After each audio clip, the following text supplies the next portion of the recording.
a word without saying the word. Like I mentioned, like straightforward but not so straightforward. Yeah, because it's going to be on the lapel. Yeah, you need to wear comfortably.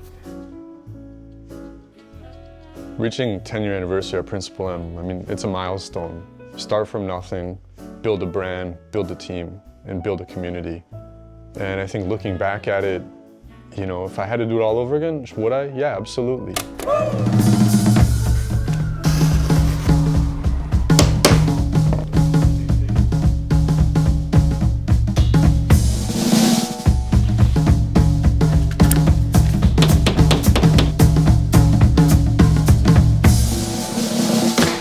And then that's when my really good friend Steve said, hey Justin, why don't you start a brand here in Beijing? So actually Steve was my first customer here in Beijing. In the very beginning, it was just made to measure suits. I remember the first time I met Jamin, he walked into our shop. It was a modest shop. This guy knows tailoring. You could just tell by the jacket, the styling, the clothing. That eventually evolved into saying, okay, we need to offer bespoke too, because I mean, with bespoke and a handmade garment, you can just do so much more with it in terms of achieving a better fit. The first major task after I came was obviously to set up a bespoke line. If you're into classical menswear, if you're a suit enthusiast, you're a little bit of a niche. When you find each other, it's kind of fun. Principal M offers clothing, but even more than that, it's a community of people, and you can see that in like the events that we put on, whether it's the suit ride that we've done,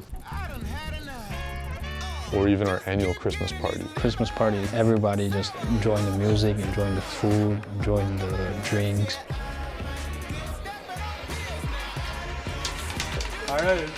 It's just a lot of fun to have these events where it gives a guy a reason to put on a suit and just enjoy yourself and have a good time.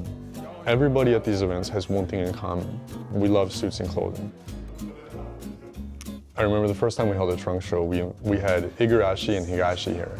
I also remember in the very beginning it was very empty because we went from a space that was a quarter the size. Now I don't know where to put things. The fun thing about trunk shows is that you create synergies. I think one of the reasons we work really well together is they kind of have a similar ethos, which is like work hard, play hard. Really good times together, and we've also had some really, challenging work days together, so I think that's a lot of fun. It's nice when we have these trunk show weekends because it's a full house. All of a sudden our community gets bigger. 20 years ago, I was like, someday I want to have my own shop or my own brand, and here it is, and it's actualized and realized. So then the question is sort of, what's next? So I liked the prospect of actually opening a second shop in this location because it just felt good, it felt right. Who knows where we go from there.